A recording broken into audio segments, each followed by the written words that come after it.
If you're watching this because your adult child has pulled away, I need you to know something first. You are not broken, you are not a failure, and you definitely are not alone. I'm going to take you through the exact 4-step transformation journey that has helped hundreds of moms go from exhausted and desperate to peaceful and empowered. This isn't just information, this is your roadmap out of the pain. And here's what you're going to discover in this journey. Step 1 is going to be stopping the chase. Why every text, call, and just check in message is keeping you trapped in pain. And the powerful shift that can happen the moment you choose yourself instead of chasing their approval. Step 2 is going to be rediscovering who you are. The identity crisis that hits when your role as a mom feels lost, plus the surprising way to reconnect with the woman you were before this pain took over. Step 3 is naming the secret grief. The hidden mourning that every estranged mom carries, grief that doesn't have a funeral, it doesn't get acknowledged, and why naming it is the key to healing. And step 4 is breaking the approval trap. The exhausting cycle of needing their validation to feel worthy, and the freedom that comes when you finally stop performing for love that isn't current. So each of these video builds on the last. So I encourage you to watch them in order. Video 1 is going to give you the breakthrough. Video 2 shows you the path forward. Video 3 helps you process what you're feeling. And then video 4 is going to show you how to live differently. So by the end, you're going to have everything you need to start your own transformation. So I encourage you, keep a notepad handy. Every video is going to give you some actions you can take immediately. I want you to start implementing. Now, if you're ready to stop living in this pain and start living for yourself again, let's begin with video 1. Stop chasing your adult child and start living again. Are you a mom that's tired of running in circles and you're finally ready to take care of you? Maybe you're exhausted from trying so hard, sending the texts, keeping the peace, walking on eggshells, and maybe you're just feeling more hurt and even more confused. I want you to know that you're not alone and you are not broken, even though you may feel that way. But what if this season of heartbreak isn't the end of your story, but actually the beginning of a new one, where you get to finally reclaim your own peace, restore your strength that has been broken, and start living again? So today I want to talk about how to stop chasing your adult child and start choosing you. I have 4 points for you on this today, so let's dive right in. Number 1 is you cannot fix what is not yours. You cannot fix what is not yours to heal. No one can do that for us, just like you cannot do that for your child. So we can't measure our worth by someone else's absence. It's our instinct as a mom to help, to fix, to rescue. We've all done it. But when your adult child is making choices or carrying wounds that you are not able to be a part of, they're not allowing you to be a part of the healing process in that, then you're stepping into a role that was never yours to begin with, right? Trying to fix them, what that does is it keeps you stuck in a loop.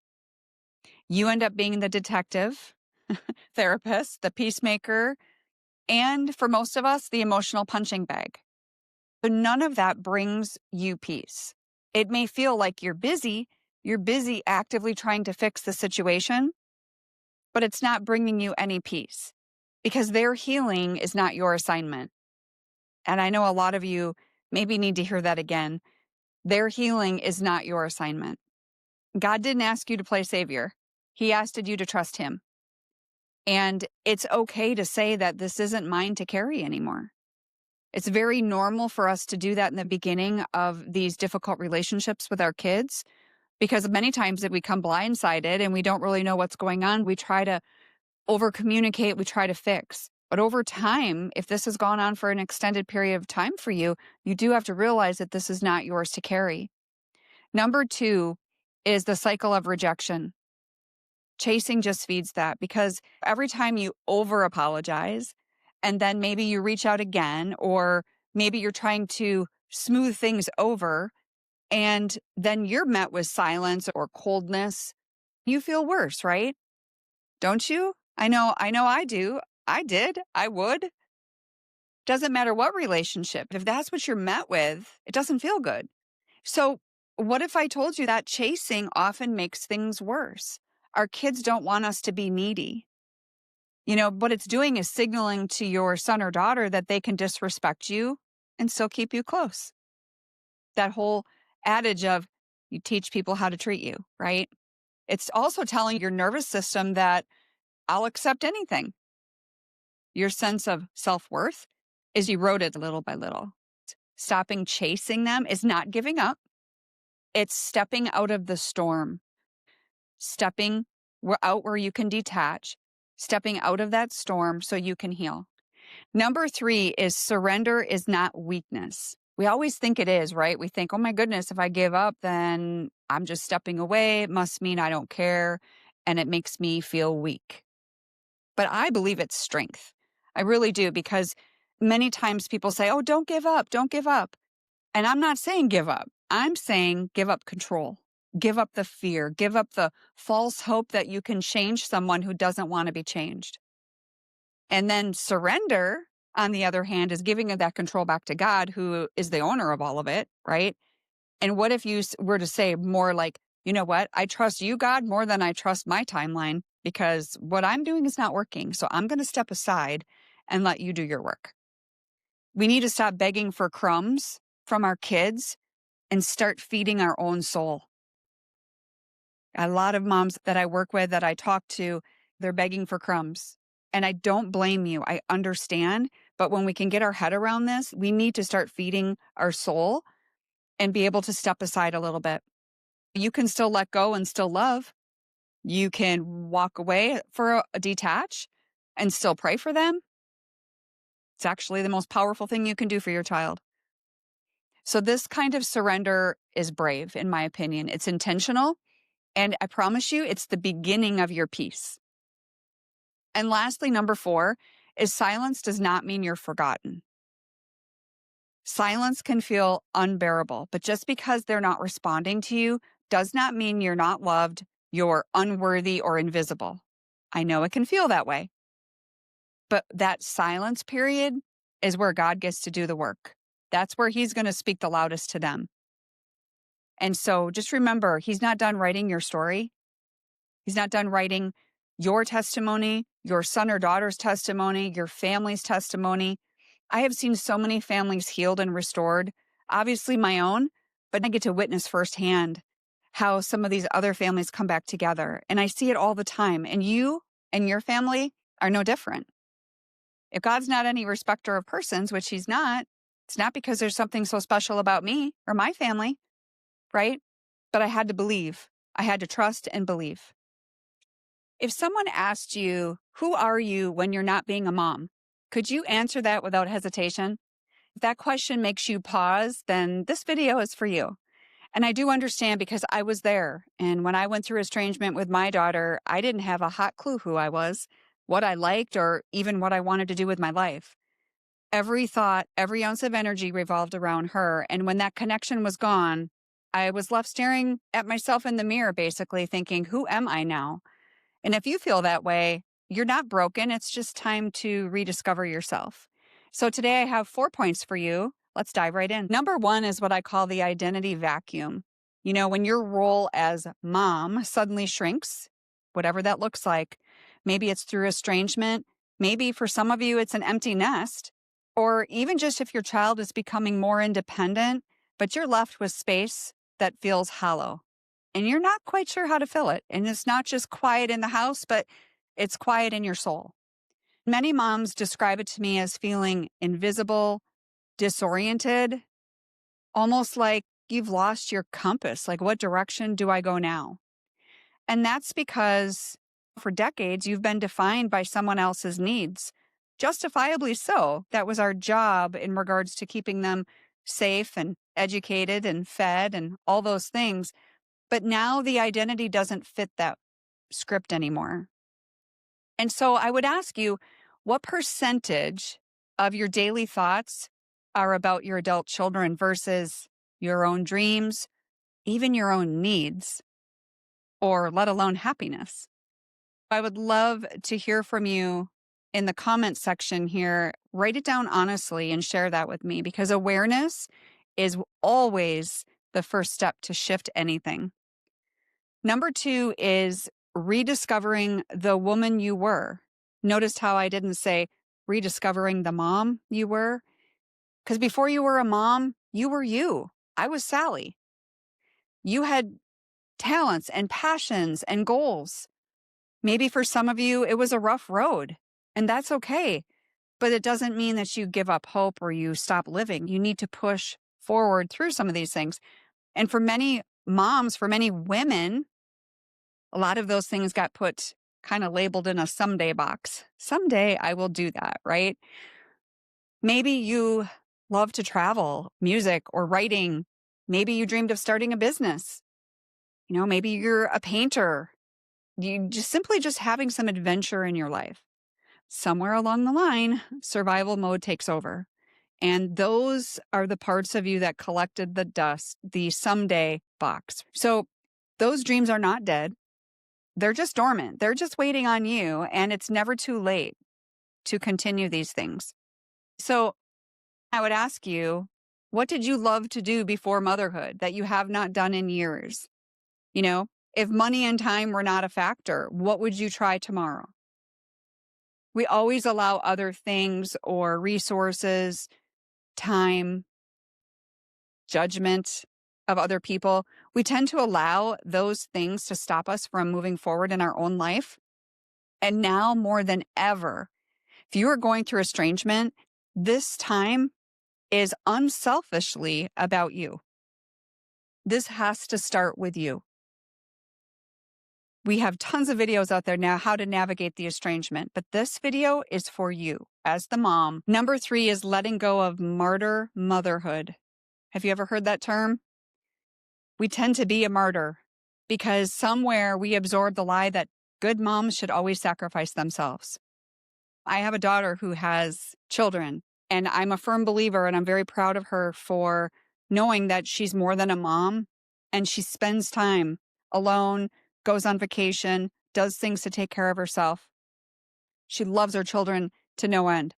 But at the end of the day, how good of a mom can we be if we're not taking care of ourselves? We have to stop sacrificing ourselves completely. And we need to know that our worth is not in how much we give up. But what happens is we end up losing ourselves somewhere along the line.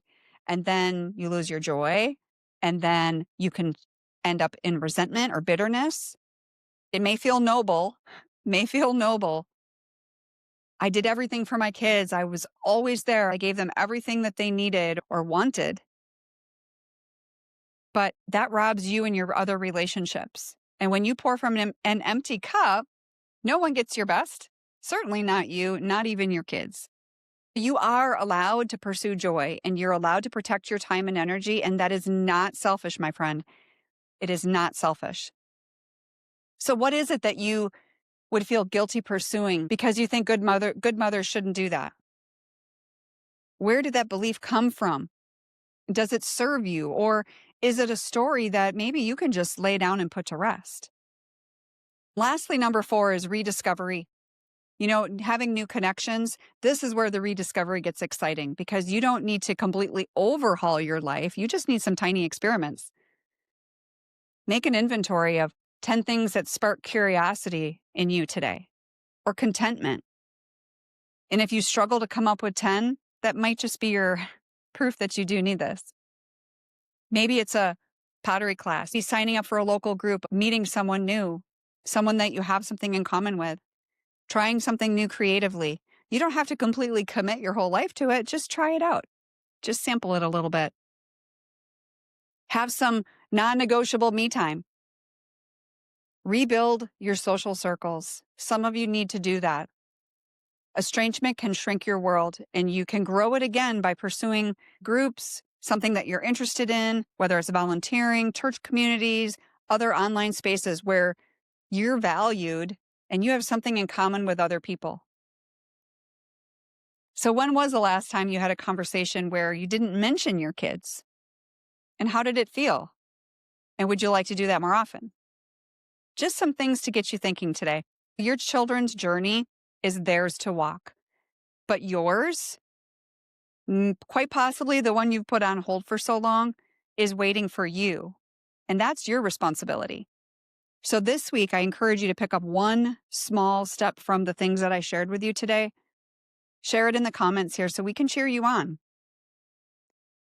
If you're watching this, I know you're carrying a grief that most people never talk about, and it's the heartbreak when your adult child chooses distance. Experts call this an ambiguous loss because your child is still alive, yet the relationship feels gone. It's like grieving someone who is both present and absent at the same time. And that's why it feels so confusing, heavy, and hard. And it's hard to explain to others. I totally remember how that feels. And you may feel invisible, misunderstood, or even ashamed like I did. But you are not alone and you are not broken. And today I'm going to share 4 powerful tools that help estranged moms heal, starting with the one thing that changes everything, which is self-compassion. So let's dive in. Number 1, practicing that radical self-compassion. Radical is a word that you've been hearing a lot lately in different areas, but let me tell you, when it comes to self-compassion, you can be radical. The first and most essential step is that, because this ambiguous loss often makes moms blame themselves. We replay every mistake and wonder what we could have done differently. But healing starts when you treat yourself with the same kindness that you'd offer a friend in pain. I want you to think about that. Self-blame keeps you trapped. Self-compassion sets you free. I love that. And I want you to start saying to yourself, I'm human and I am learning and I am worthy of love, even in my pain. It's a foundation for real healing. The words that we speak to ourselves is just as important, if not more, as the words we speak to others. But most of us don't do it. We cut ourselves and we allow the enemy to get in our mind and we replay the negativity and the negative thoughts and the past mistakes over and over and over. And we have no self-compassion for ourselves. So that stops today. Number 2 is setting healthy emotional boundaries, right? Not just with your child, but with your own thoughts and emotions. So this ambiguous loss, it creates uncertainty that can consume your entire day if you let it. I have a lot of clients that are feeling this way. I remember very clearly what that feels like. And it wasn't until I made some changes, like giving yourself permission to feel the grief, but also permission to protect your peace. Limit the time that you spend checking social media or replaying these memories. Boundaries doesn't mean that you stop loving your child. They mean you're protecting your own head and heart while you're still holding out for that hope. Number 3 is building a support network. Crucial step 1. You need to surround yourself with people who truly understand. This ambiguous loss, it's often called disenfranchised grief, meaning society doesn't fully recognize or validate it.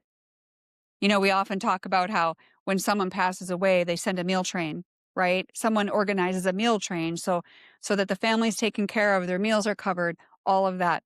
That doesn't happen with estrangement. And this is grief. But it's not fully recognized or validated by many. And that's why it feels so isolating. And you're afraid to go out and talk to maybe new people, but also people that are in your world and in your life because you don't want to have to talk about it. But connection, I promise you, will make the burden lighter. That's why you need to come to the retreat. It'd be a beautiful opportunity to meet new friends. And if you're afraid of coming because you're coming alone, don't be. Majority of the moms are coming alone, but you aren't going to be alone once you walk through that door. So whether it's the retreat, it's a group coaching, whatever it is, a community, you have to find your people because you do not have to, nor should you walk this journey alone. And lastly, number 4 is focusing on your own healing and growth.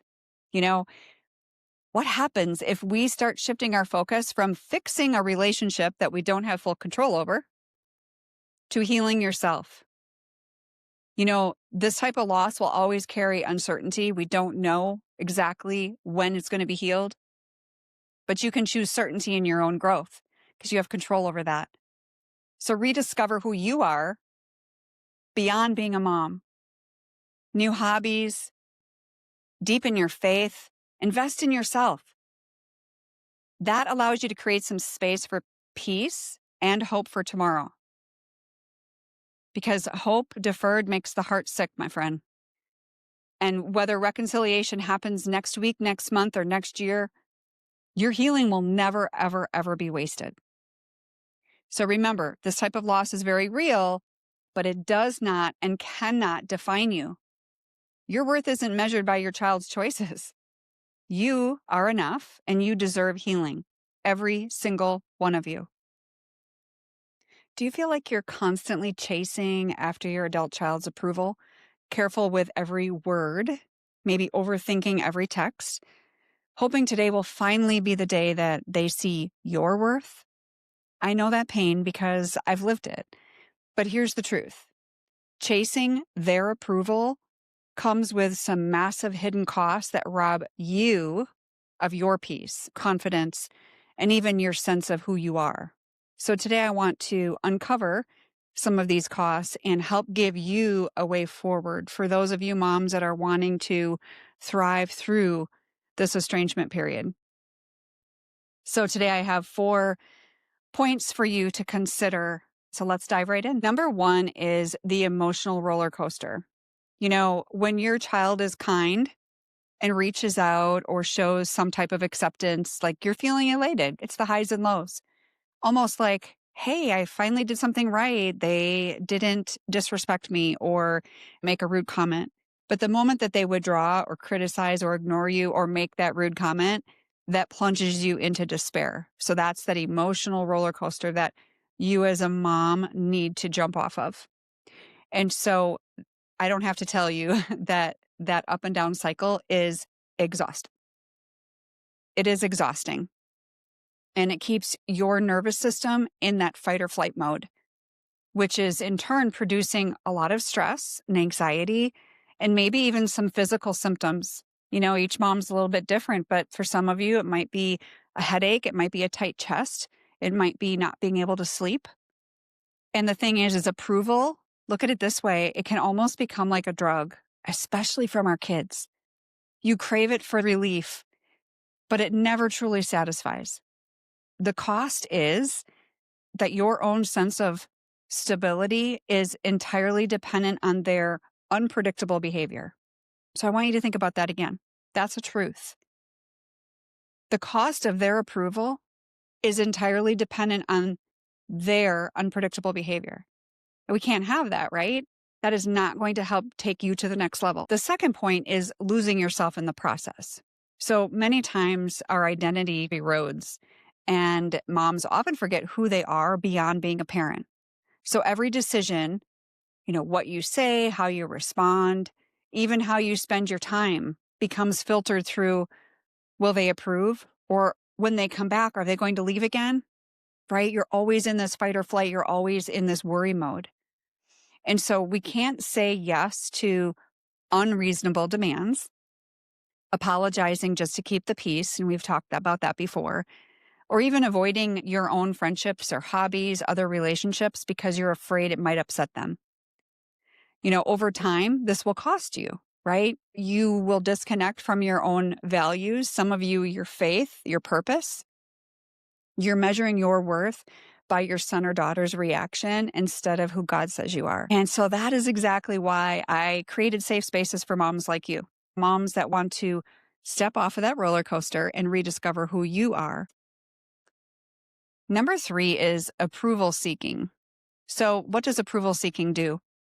It also fuels unhealthy patterns for you as a mom.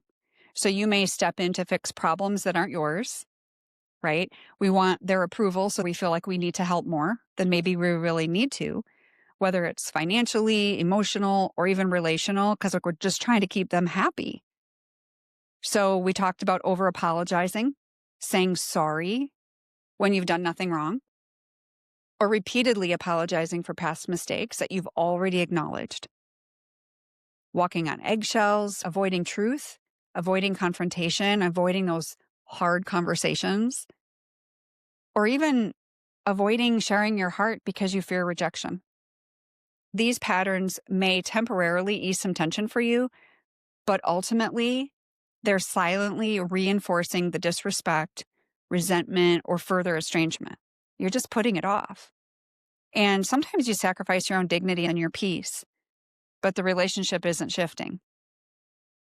And lastly, number 4 is the path back to freedom. You have to have a shift in focus because healing is really going to begin when you stop trying to control their reaction and start living from your own values. Like, what does God say about you? Who and what do I need to thrive? So reconnecting with your own identity, maybe you're a journaler, maybe you're a prayer. Prayer's always going to help, but you need to rediscover your passions, figure out a way to do that. Practice saying no, or practice just pausing before you jump in to fix. Start there. Create some things of self-care that stabilize you regardless of their roller coaster. That's just it. When you do this work, I can't tell you that your child's roller coaster is going to shift, but you can step off of it. In fact, I would encourage you to jump off of it. Freedom is true peace. You need to protect your peace. And that true peace comes when your worth isn't hanging on someone else's approval. And in this case, your child. When you're grounded in your own truth and self-awareness, you can show up with love without losing yourself, which ultimately, isn't that what you're all wanting? I really hope that these 4 videos blessed you. I hope that you took a lot of notes. I hope you can start implementing some strategies.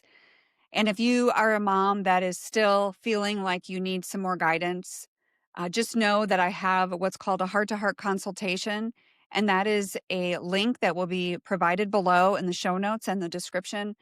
And it's an opportunity for you and I to have a consultation where I can hear more about the situation and we can decide together if what I offer is a good fit for you. So the purpose of the call is when you are ready to say, you know what, I don't want to do this alone anymore. I need some coaching, whether it be one-on-one or group. We can discuss that on the call. But if that is you, I look forward to talking to you soon. And if you're not ready for that, just keep watching, keep praying, and don't ever give up. Don't ever give up hope. I'll see you in the next episode. God bless.